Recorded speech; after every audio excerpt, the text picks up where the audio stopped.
Yo lo que digo que hay algo que sí es distinto. Hoy un mismo juez, fíjate, está juzgando a dos presidentes. A uno que acaba de irse y al que está en funciones. Y lleva 4 meses en funciones. Yo no lo vi nunca, ¿no? Que un presidente con 4 meses ya está en la justicia. ¿Cuántas causas? Esperemos que esto sea una conducta que permanezca y lleguemos. Pero hay un caso distinto.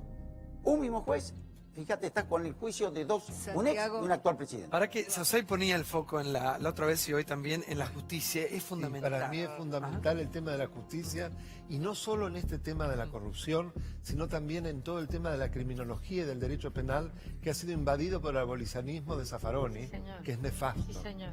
Que es un personaje además que se demostró que en 8 de sus departamentos había prostíbulos y nunca se lo investigó. Al contrario, se les hizo actos de desagravio.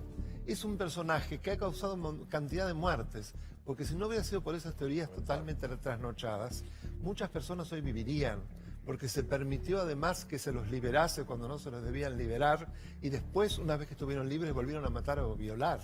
Hay un fiscal que en este momento está a punto de tener el acuerdo del Senado para ser fiscal general, que se llama Omar de la Fuente, que es el que intervino en el juicio por el asesinato del hijo de Diana Cohen Agrest, que para bajar la pena en segunda instancia dijo que veía en la cara del asesino un estado de arrepentimiento, y gracias a eso se le bajó sustancialmente. Ese es un canalla, es un canalla total, y eso fue totalmente prohijado durante el cristianismo. Es decir, es el tipo que además es juez de la Corte Interamericana de Derechos Humanos y al mismo tiempo está como asesor legal de la Presidenta de la Nación, a pesar de que sabe muy bien que el Estatuto de la Corte Interamericana se lo prohíbe. Habría que revocarle ese mandato, porque está incumpliendo de manera grosera el ejercicio de la función judicial a nivel internacional. Un libro sobre la pena de muerte durante los militares. ¿Cómo me va a preocupar la justicia? A todos nos la preocupa justicia mucho, baja sí. valores, y si los valores de quienes nos deben juzgar y nos deben proteger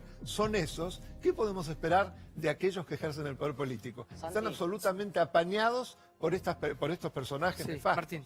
No, quería agregar el tema de la inflación, que me parece crucial en el tema de la corrupción. Nunca se asocian esas dos cosas, pero la verdad que los altos niveles de inflación hacen que sea muy difícil controlar si realmente hubo sobreprecios, sobre todo cuando los sobreprecios son relativamente moderados, porque por ejemplo en las obras públicas había tanto atraso en los pagos que automáticamente los contratos son por el doble o un poco más de lo que es normalmente la obra. Y eso es por culpa de la inflación. Entonces vos nunca sabés si una cámara de un canal la pagaron $200 o $220, sí. Y ese 10% de más, vos no sabés si es una diferencia de precio por la inflación o la cometa que Claro, está pues cobrando se pagaban a partir de los 120 días, ¿no? por Comenzaban ejemplo, los pagos. por ejemplo. A veces más. Entonces eso te genera Salvo una la diferencia. zona, Eso te Pero hace perdóname, imposible tomando controlar. el índice que quiera de inflación, tomando el índice, no te da por ningún lado. No, ya sé, pero podría existir, por ejemplo, De uno, tomemos caso de municipios. El pago de la obra pública era 120 días para cualquiera, menos para Báez. Está demostrado que le pagaban a los 30 días anticipado y desaparecía el dinero, así que... Sí, Gaby, por favor, que te corté. No, yo estaba diciendo que además Zaffaroni tiene dos cosas que son... Volviendo a lo que decía Sosay, sí. Sí, una es ese libro que hizo durante la dictadura, donde él convalidaba para que los militares puedan hacer la pena de muerte a su propia... Derecho penal militar. Derecho militar. Justificaba Y la otra es absolutamente los ese famoso desaparecidos. fallo donde él dice que una chica que había sido violada, no con una violación, sino que había sido abusada con la felatio en Inore, como decía, en un lugar a oscuras. Él le bajó la pena diciendo que como había poca luz, el daño psicológico era menos. Había delirio, un delirio atroz. Es Zaffaroni. Zaffaroni defiende. Volviendo con el tema de la perverso. corrupción, objetivamente lo que marca la diputada de Aranguren es incompatible. En Estados Unidos, Aranguren no podría ejercer tendrían que pasar mínimo 2 años desde estar en una empresa privada a ejercer nada menos que el mismo ministerio que le compete a esa empresa privada. O sea que ahí hay claramente un problema. El segundo punto es respecto al control. Por ejemplo, uno de los controles más eficaces y rápidos es el de la FIP, porque el incremento patrimonial salta por la FIP. Porque todos mal que bien hoy con la tecnología está cruzado lo que gastás con la tarjeta, etcétera. Ahora, si vos tenías una administración, la FIP, que era, al menos miraba para otro lado, cuando pasaban estas cosas, entonces claro, te pasan elefantes y vos estás controlando las hormiguitas. Entonces, una forma de pedir es que la AFIP sea muy transparente y que realmente sea muy activa con la justicia. Más aún, No, perdóname. Pero en la AFIP que teníamos en el gobierno anterior, hay comprobación que viajó el director de la AFIP con el contador de Cristina para componer las declaraciones juradas porque eran incompatibles como estaban. Entonces, era una estructura totalmente armada para poder disimular la corrupción y los hechos que habían, ¿no? Y Ollarvide, ¿no? Ahora se Ollarvide. puede hacer. Por supuesto. Ahora tecnológicamente vos podés hacer acceso pleno para todo el mundo a los datos de la AFIP. Aunque borres el nombre y apellido de la persona y le pongas un ID, por razones de privacidad, ID 0001, para que cualquiera, desde cualquier universidad del mundo, desde cualquier lugar de investigación, pueda hacer algo que se llama data mining, que es directamente cruzar datos de manera, pones una computadora a trabajar y te vas a dormir. Y cuando te levantás, detecta cosas raras que empiezan a aparecer. Che, mirá cómo acumuló esta cuenta. Vos después eso se lo das a la justicia. Mirá, apareció un ID que no sé quién es, aunque no tengas el nombre. A ver, y con todo esto, con todo lo que estamos viviendo en un año muy particular, ¿hacia dónde cree que vamos? Porque el presidente pide tiempo. Estoy esperanzado, porque creo que en gran parte tiene que ver con que hay sectores muy valiosos en el gobierno nacional, en particular el ministro de Justicia y todo su equipo, de gente muy seria, muy técnica, muy profesional, y porque la sociedad está marcando ese rumbo. El solo voto de Cambiemos implicó por lo menos la promesa de que las cosas iban a ser transparentes y diferentes. Yo creo que hoy para el presidente sería un costo político inmenso si no se fuera en esa dirección. Creo que quienes le aconsejan, que parece que así ocurre con algunos, no sé quiénes son, que pare porque no conviene tenerla presa a Cristina, creo que es una equivocación enorme. Creo que pagaría un costo político inmenso si se llegara a saber que él trata de parar la posibilidad de que Cristina Entonces te van a vaya entender presa. que el gobierno tiene total No, digo por todo lo que se injerencia lee. en el Poder Judicial. Desgraciadamente, claro que lo tiene. Si no hay que más que leer hoy la columna de Pañi, que es excelente, y comenta que están muy desconcertados los jueces porque no hay un poder político Porque fuerte. no reciben Y quieren órdenes. y quiere saber para dónde ir. O sea que sin duda, por eso digo, el Poder Judicial y en particular Comodoro Pi, habría que sacarlos a los 12. Esa es la verdad. Del Consejo de la Magistratura hay que sacar una cantidad. De los fiscales hay que sacar otra gran cantidad. Mire, yo integro una ONG que se llama Usina de Justicia, donde están muchas de las víctimas, de las más famosas, y muchos fiscales muy importantes como Ricardo Sáenz o Carlos Romero, gente de bien. Y por ellos tengo suficiente información de los horrores que pasan con justicia legítima. Justicia legítima es un cáncer para la justicia, porque está hecha para encubrir a el gobierno anterior. Ellos lo han dicho. El mismo estatuto, léanlo, dice que ellos están para servir el proyecto político que encabeza Cristina Fernández de Kirchner. Eso solo los inhabilita para ser parte de un poder de control. ¿Cómo va a ser de poder de control si son militantes? Es un disparate, es una cosa... Bueno, como que esté Laurita Alonso, ¿no? Como Podani. Yo creo que es un momento un poco difícil y a mi juicio el gobierno lo ha agravado con una medida, a mi juicio, muy incorrecta. Piense usted que en este momento todas las economías regionales están siendo castigadas por el excesivo precio del gasoil. El gasoil es mucho más importante que la nafta. Por cada litro de nafta se consume 1,5 litros de gasoil. Ahora, ¿por qué el gasoil está caro? El gasoil argentino vale el doble que el boliviano, 70% más que el paraguayo y 20% más que el brasileño. Porque el gobierno argentino ha decidido pagarle a los productores de petróleo, que no son muchos, $20 más por barril. ¿Cuántos barriles producimos? 200 millones de barriles. Ahí tenemos un montón de dinero, 3.500, 4.000 millones de dólares. En un momento en que hay que controlar los costos y los precios, que han subido, y yo lo justifico, por la suba de la tarifa de gas, la suba de tarifa de energía eléctrica, la suba del transporte, eran inevitables, me parece que esta masiva transferencia de ingresos a favor de pocos productores de petróleo, que hacen todos los consumidores de la Argentina, en este momento es un error gravísimo. Es un error gravísimo. Por favor. Sí. Tocaron muchos temas muy interesantes. Primero, con el tema de incompatibilidades que decía Liliana, agrego que Macri no debió ir a la casa de Joe Lewis porque es accionista de Pampa Holding, de Denor, es contratista del Estado. Así que podría haber habido dádivas y hay que investigarlo. con el tema de Zaffaroni, qué bueno que se hable de estos temas que estuvieron callados mucho tiempo en los medios de comunicación. Brillante lo que plantea Guadani. Sí, no, digo, se habló poco. Zaffaroni se habló muchísimo. No, del tema del Nadie escuchaba. No, se habló poco del tema del proxenetismo, porque es muy grave lo que pasó en los departamentos de Zaffaroni y es muy grave que un juez de la Corte Suprema haya desconocido que en 6 departamentos manejados por Montivero, su administrador de propiedades, haya habido 2 proxenetas, Angélica Duarte y Marcia González, que tenían a chicas paraguayas y dominicanas encerradas, trata de personas. Y es raro que un juez de la Corte Suprema de Justicia, ya no, pero en ese momento juez de la Corte Suprema de Justicia, no se haya dado cuenta que tenían cerradas en sus departamentos, administrados por su mano derecha. Tenía impunidad asegurada. Zaffaroni es un hombre brillante y además que ha influido ideológicamente y en líneas de acción en este gobierno junto a Horacio Berbisky y cierta línea de acción sobre las relaciones militares con los Estados Unidos, sobre las relaciones policiales con los Estados Unidos, la cooperación en seguridad y un montón de doctrina donde él ha influido. Él es uno de los artífices junto al periodista Horacio Berbisky, que en algunos casos me parece brillante y en otros me ha parecido sumamente peligroso porque ha generado solamente algo negativo hacia la relación de la Argentina con el mundo. Él ha sido un hombre muy poderoso y me llama la atención.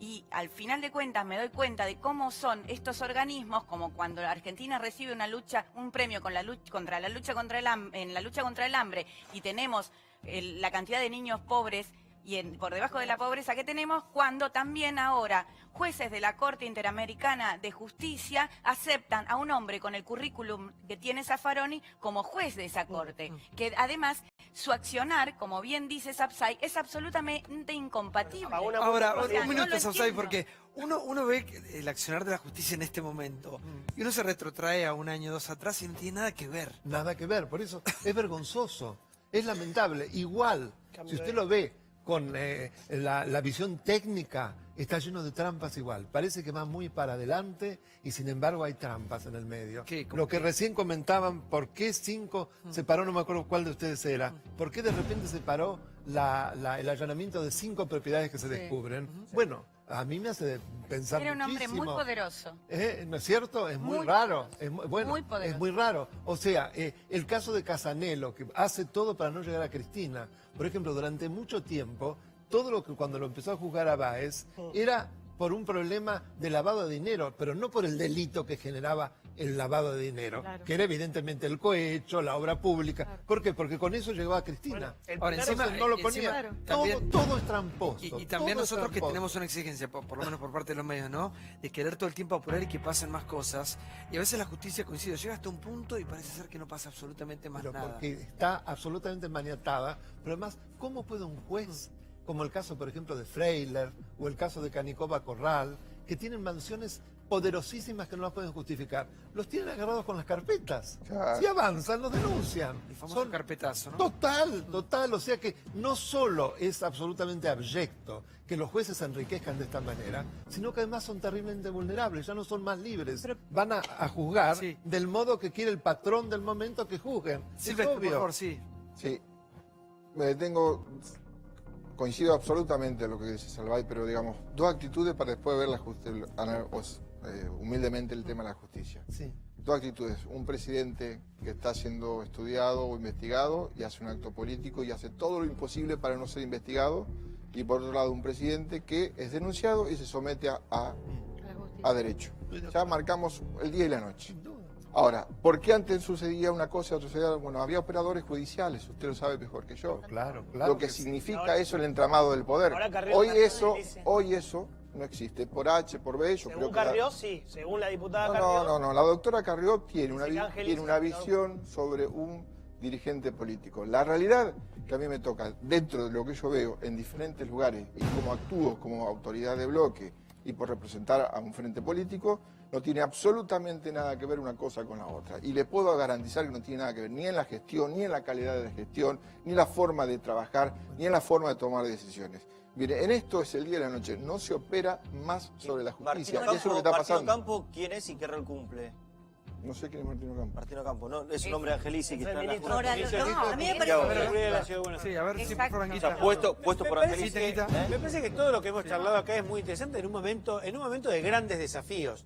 Está claro que defender el empleo, defender el salario y defender las pequeñas y medianas empresas no es solamente recuperar algunos cientos de millones de dólares que se han robado, o miles de millones de dólares, pongamos, sino que se necesitan políticas equitativas. Lo que decía Guadaña hace un rato, casi nadie puede reparar, porque además es aburridísimo entender que el petróleo de las empresas que extraen está subsidiado a $70 y que vos podés importar petróleo de Nigeria a 45. Sí, pero hay 460.000 familias, pero, Eduardo, porque ustedes que cuidan tanto el empleo, cuando tocan los petroleros, rájenlo. Se tienen que debatir para entender que acá hay unas pocas petroleras que si vos le ponés la lupa, realmente tienen necesidades de tener offshore en todo el mundo y las offshore no se investigan. La falta de justicia siempre genera impunidad. Hoy, no hablamos de hace 5 años, hoy hablamos de hoy, fue secuestrado el exsecretario de Néstor Kirchner, que se llama Roberto Sosa. Esto pasó en Santa Cruz, ¿sí? ¿Sabés quiénes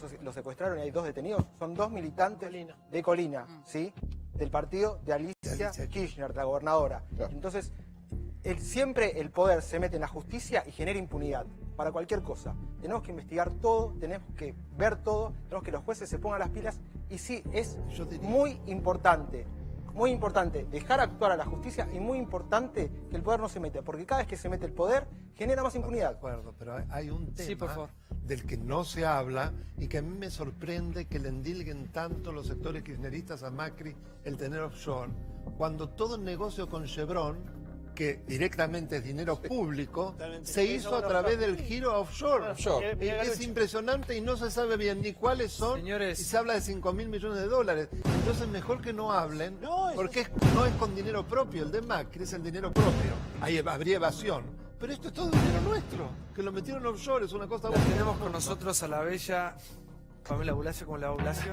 Docente. No, buenas noches. Gracias por estar con nosotros. Bueno, volvieron los aplausos a la provincia. Estamos hablando de educación.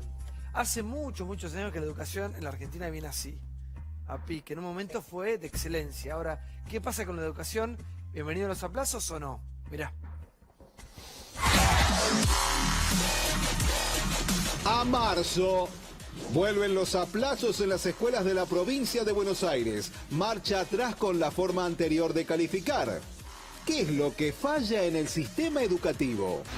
Vuelven los aplazos en primarias de provincia y hay otra vez polémicas. El sistema numérico, el sistema alfabético, como se llama en otras partes del mundo, es un sistema fácil donde los padres pueden entender si su hijo está teniendo problemas o si su hijo le está yendo bien en el colegio. La repitencia y los aplazos sistemáticos no mejoran el rendimiento académico de los alumnos. Sí es muy importante tener medidas de progreso para evaluar el progreso del chico. El tema de la libreta de trayectorias escolares era un intríngulis para los padres, realmente no se sentían cómodos. Yo creo que era un error este viejo modelo de si tenés problemas lo escondo abajo de la cama para que no lo vean. El mundo funciona con sistemas de premios y castigos. Para mí no es negativo que se ponga evaluaciones a los chicos. En la vida, después, no hay segundas chances. Los chicos, le dijimos durante 12 años, los engañamos, le dijimos que está todo bien, terminan la escuela media, van a buscar un trabajo y los rechazan.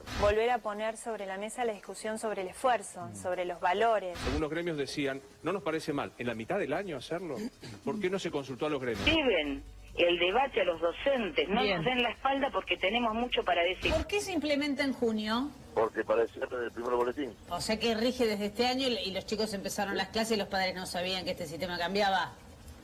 Sí, pero es lo mismo. Para sacar o poner o tomar medidas así, siempre conviene hacer antes una evaluación técnica de impacto. Hicimos una consulta con aproximadamente 2.500 escuelas, el sistema fracasó. Cuando vos vas a poner notas a alumnos, tenés que evaluar alumnos. No se puede cambiar todo tan de base cada 4 años, es disparatado. Y la educación es fundamental. A veces el docente aplaza y viene el director dice, déjalo pasar, no nos queremos un problema porque después viene un supervisor y viene el mundo al revés, ¿no es cierto? La República Argentina no sabe matemática, el 66.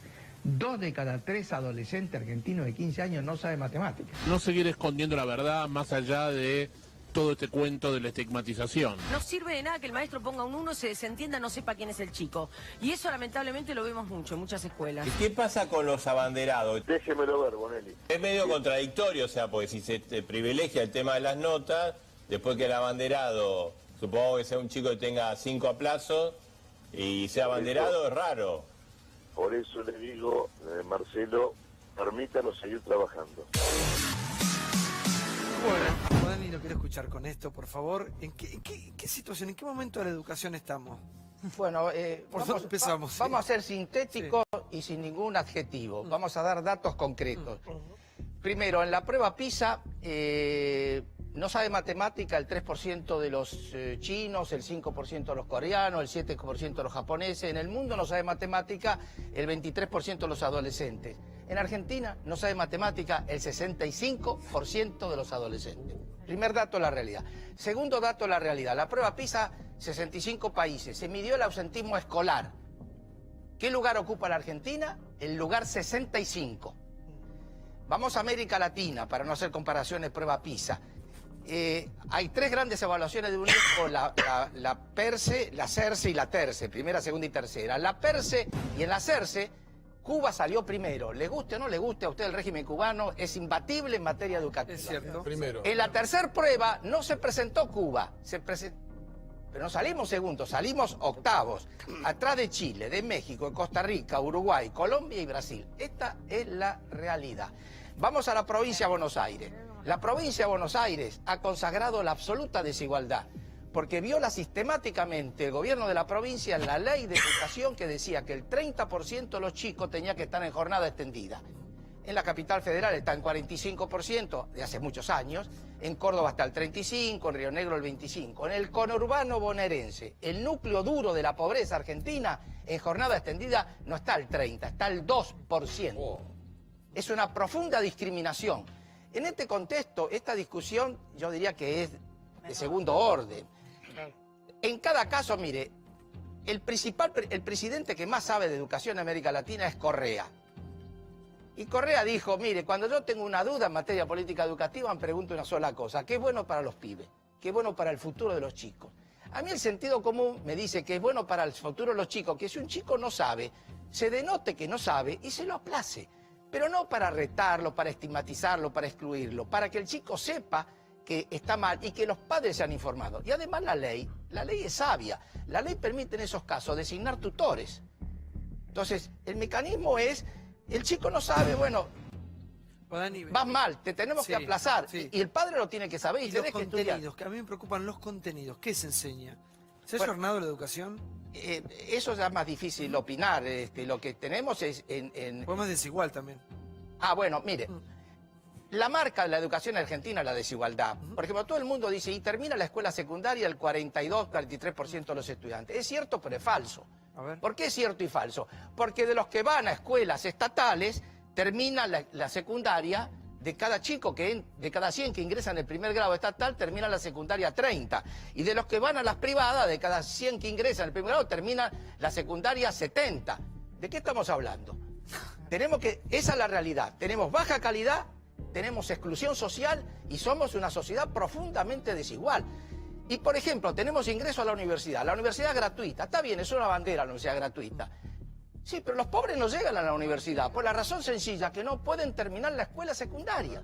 Entonces, yo todo esto lo digo. A veces ni llegan a la secundaria. Pero es que no llegan. Todo esto yo lo digo no para tirar malas ondas, sino que nos demos cuenta que es la dato de la realidad. Pamela Blasio, docente, vos la vivís, sí, te escucho. Mira, este nuevo régimen académico se lanzó en el 2014. Creo que quedó a las claras de que fue un fracaso, que la laxitud en los límites no beneficia al estudiante y que creo que hacerle los límites tan laxos hoy es excluirlo de una buena educación y que pase esto, que dejan los estudios, porque bueno, ellos mismos se sienten fracasados cuando ven que no pueden comprender un texto en la cotidianeidad, ¿no es cierto?, del estudio, cuando se les da un texto para leer y sienten que no lo pueden entender, o cuando no pueden afrontar un examen. Mucho se habló de estigmatizar al chico y por eso sacaban los aplazos. Yo creo que mucho más estigmatiza a un niño la exclusión, ¿no es cierto?, estudiar en escuelas donde se caen a pedazos, donde ve que otro niño puede acceder a otro tipo de educación por su condición social. Hace un punto de Pamela, porque a mí hay cosas que me exasperan y nunca entiendo. No lo entiendo ni de este gobierno ni del gobierno anterior. Uno tiene que administrar un país cuando es gobierno. ¿Cómo puede ser que se ponga tanto foco en tanta pelotudez, disculpen el término, por favor, en tanta pavada, es que no tengo otro adjetivo calificativo, en tanta pavada y no se focaliza? El otro día estuvo, por ejemplo, no sé, cuando hablamos de los abuelos, cuando hablamos de lo que cobra un jubilado, cuando hablamos de cómo están los hospitales, cuando hablamos de lo que gana un maestro, cuando hablamos de educación, ¿cómo un país, cuando hablamos de salud, cómo un país nos hace fuerte desde ahí? ¿Qué es lo único que nos va a sacar adelante? ¿Por qué no se invierte en educación, por ejemplo? Porque no vemos la realidad. Nosotros tenemos la realidad a la vista, pero no la vemos. Mire, le voy a dar un solo dato. Si en el 2003 había 100 chicos en el primer grado en las escuelas estatales de la Argentina, hoy hay 80. Se fue el 20% de los chicos del primer grado. Se pasaron a las escuelas privadas. Hay provincias argentinas, caso Chaco, Formosa, Misiones. Eso es discriminación total, porque el que puede pagarlo puede acceder. Pero claro que sí, se fue el 30%. Y estos son todos datos oficiales. Cuando siempre la educación pública fue de excelencia. Pero es que era al revés antes. Al revés. Era al revés. Era al revés. Hay un dato... Sí, un minuto, sí. Ustedes estaban trabajando, Sí, diputada. Estamos trabajando en esto. En Sí, mejorar la por educación. supuesto, se está trabajando y Pero los maestros realmente ganan 2 mangos. el ministro Bullrich está trabajando fuertemente para cambiar Es todo verdad. esto, pero hay algo que es muy importante que quiero agregar a los datos del doctor Guadañi.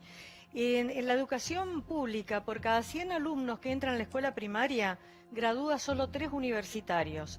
Y la educación privada, por cada 100 alumnos que entran a la primaria, gradúa 40. Pero hay algo peor, o sea, nosotros como país invertimos mucho más que Brasil, Chile, Ecuador, Colombia, quienes gradúan muchos más alumnos en escuelas estatales que lo que gradúa Argentina. Entonces, invertimos mucho y mal. Ese comentario casualmente iba a ser, en realidad no es que no se invierte, el problema es un problema de gestión. Gestionamos mal y no tenemos la menor idea, no medimos las cosas. Decía Tommy Bulat, ¿se acuerdan? El gran Tommy Bulat decía que no se puede gestionar lo que no se mide. Y nosotros tenemos una especie de fobia a la medición, no queremos medir, creemos que si no medimos las cosas no ocurren. Es hora de recuperar las mediciones. Es patético que estemos discutiendo un boletín cada 3 meses cuando hoy tecnológicamente tenemos la posibilidad de saber semana a semana. Para eso tienen una notebook los chicos. Ahora, podemos saber semana a semana lo que pasa en la escuela. Uno va al colegio, lo que te da el colegio te da herramientas para la vida. Siento que esas herramientas son cada vez menos. ¿Hace autocrítica la educación con eso también? Más allá del Estado. La educación en todo el mundo está viviendo una crisis de cambio tecnológico y una gran discusión del papel del aula comparado con el papel de toda la tecnología. O sea, hay una gran tendencia a minimizar la importancia del aula y maximizar la importancia de otros instrumentos. Yo personalmente creo que los otros instrumentos van a terminar siendo complementarios, pero nunca sustituto del aula. Porque el aula tiene una gran virtud, que es la socialización.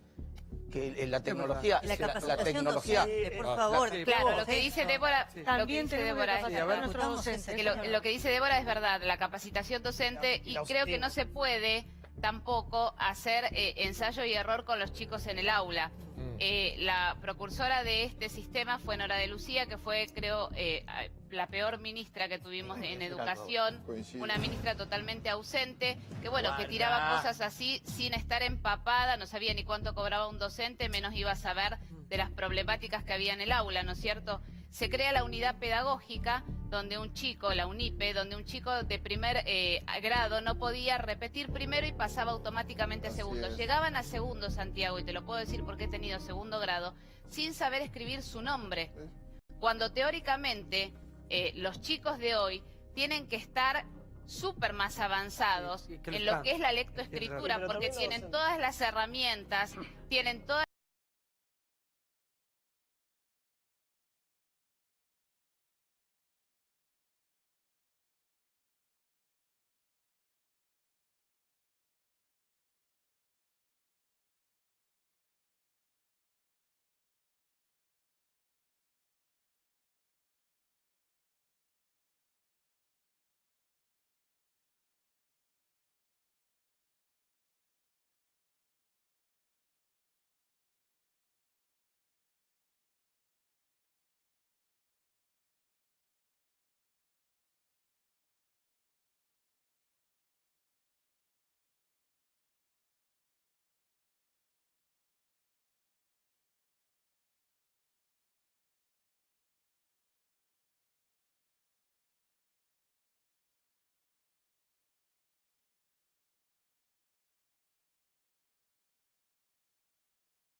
discúlpeme, dos cositas. Para mí lo más, por ahí introduzco un tema más polémico. ¿A qué sistema político le conviene más un nivel educativo malo? A ninguno. Sí, señor, yo estoy con eso. Discúlpeme. Discúlpeme, más fácil Santiago, de dominar un pueblo. Exactamente. Al populismo, que es más fácil dominar cuando generas burro. Un pueblo que es republicano y es inteligente, es imposible que exista el populismo. Entonces, tiene mucho que ver y está muy bien planificado. Mira, los que estaban... Entonces pagan la herencia de arranque mejor a los maestros. No, Santi, cuando tenemos... Y las escuelas tienen que ser lugares que uno... Cuando uno va, uno recorre los colegios. Discúlpame, porque siempre... Bueno, justamente muchas veces nosotros tratamos de ayudar como podemos, o con la luz, o con la estufa, o con algún banco. Yo me tomo el trabajo cada vez que voy y le digo, por favor, a cualquiera de los chicos, ya sea tercero, cuarto, quinto de la secundaria, le doy una hoja. Le digo, por favor, léeme este texto. No he encontrado en muchos años un chico que me haya leído de corrido una sola página. De ahí a la comprensión es imposible. Ahora, ¿a quién le conviene más esto? Están aparejadas una con la otra. La escuela hoy cumple un rol de contención social. La escuela es la caja de resonancia de todo lo que pasa afuera, de toda la cultura social. No puede ser que haya chicos que vayan a comer a la escuela como única comida y ese chico que tiene la panza vacía, que el otro día lo escuchaba a Zanini en Animales Sueltos, y se hacía el que se rasgaba las vestiduras como que está pasando ahora, hoy, por culpa de este gobierno, y que me disculpe ese señor, pero no caminó ni una escuela, porque hace años que vengo alimentando a los chicos en la escuela, y les sirvo el plato de comida, y se te caen las lágrimas cuando el pibe te dice, como esto, y mañana en mi casa, hasta mañana no vuelvo a comer. Entonces, hoy que Scioli se haga el opositor fatal, el que critica, toda esa gente tendría que desaparecer del plano político porque no tienen cara. Cuando estuvieron en su momento no hicieron nada. Tenemos un presidente que repitió un grado, que repitió la secundaria y fue presidente, que fue Néstor Kirchner. Repitió el último año de la secundaria, entonces parece que no hay problemas. Es real que nunca las escuelas nunca dejaron de funcionar como comedores y como merenderos, pero la realidad es que hoy está creciendo y está duplicándose el volumen de chicos que van a comer en las escuelas. Y eso tiene que ver con el aumento desmedido del precio de los alimentos en la Argentina, de la canasta básica familiar, que cada vez para las familias es más difícil. Hoy una familia necesita al menos 15.000 pesos. 6 pesos daba Scioli por Santiago, 6 pesos. 6 pesos daba Scioli por chico. Gracias, Pamela, por estar con nosotros. Vamos al anuncio del día. ¿Qué pasó en el día de hoy? Fue el título, mañana va a ser tapa de todos los diarios seguramente, el acuerdo, digamos, por 90 días de Mauricio Macri con el núcleo rojo, Johnny. Así es, el presidente Macri hoy con empresarios, los popes empresariales de la Argentina, 90, 100 empresarios los más importantes, se firmó un documento muy cortito de 4 o 5 párrafos donde los empresarios se comprometen a no despedir trabajadores en un lapso de 90 días. Y después, esto obviamente son las empresas que firmen este documento. No hay nada... Liliana Franco estuvo ahí, trajo este documento. Es poco serio esta hojita así. Bueno, es lo que entregaban. No me eche la culpa a mí. Esta fue la que firmaron, tal cual. Me la entregaron en presidencia. Te cuento cómo era, muy gracioso. Iban al Salón Sur y entraban los empresarios. Le mostraban esto y cada uno firmaba. Y después se agendaba, obviamente, en un libro. Vasco. A ver, primero nosotros festejamos. Yo estuve todo el día en Corrientes con Massa y de allá estuvimos siguiendo lo que pasaba. Primero, me alegro y festejamos de que el gobierno llamara a dialogar. Nosotros siempre defendimos el Consejo Económico y Social. ¿Cuánto nos hubiéramos ahorrado si en el mes de febrero lo hubiéramos citado? Pero bueno, bienvenido, qué sé yo. Por otro lado estaba el sector sindical. Tratamos de hablar con ellos antes de llegar a la noche. Ellos no firmaron. Van a estudiar el tema de lo que se propuso en ese acuerdo. Creo que nosotros, ya saben nuestra propuesta, ya se discutió mucho acá, mañana vamos a juntar con nuestro bloque, vamos a debatir toda la tarde para ver qué posición tomamos, a ver si esto es suficiente, este acuerdo, como para que una ley que ya tiene media sanción en el Congreso pueda enriquecerse o pueda salir. Algo muy importante, que estamos con mucha expectativa mañana. Mañana se anuncia lo que nosotros planteamos desde el primer día, las medidas para las pymes. Al mediodía va a venir también el ministro a la UIA a almorzar con nosotros. Cabrera. Así que vamos a tener en muy poco tiempo, esperemos definirlo, mañana a la tarde nosotros tenemos sesión también. ¿Y qué pasa si incluyen a las pymes? Porque da la impresión que ustedes no querían la ley kirchnerista del Senado y querían meter a las pymes de entrada. Exactamente. Primero porque pensamos que el tema de la generación de empleo en la Argentina Primero nosotros lo que tenemos claro es que hoy estamos discutiendo el síntoma, el problema es la causa, y la causa es el no crecimiento económico. Bueno, pero hoy estábamos con este tema, el Frente Renovador fue el único que escuchó a la CGT en el Congreso y escuchó a las pymes, y una vez que tomamos las dos posiciones es que dijimos este proyecto superador. Hoy el Congreso hay un hecho nuevo, el Ejecutivo ha hecho un hecho nuevo, nos hubiera gustado que sea antes, y mañana vamos a ver, a través de las medidas concretas, si está dispuesto también a pagar un costo para que la pyme, no solamente en esta tormenta perfecta que se le acaba de presentar, con la suba de la tasa, el tarifazo, la caída a nivel de actividad, la podamos fomentar. Así que mañana nosotros vamos a dar la posición. Gracias, Manuel, por haber venido. Muy amable. Muchas gracias. ¿Usted se queda un minuto más? Sí, no hay problema. Para un cierre con Sapsay. ¿Cómo no? Gracias, Pame, por haber venido. Muy bonito el cabello. Muy bonito. Che, un gusto escucharlo. como siempre, una defensora de las docentes. Claro que sí.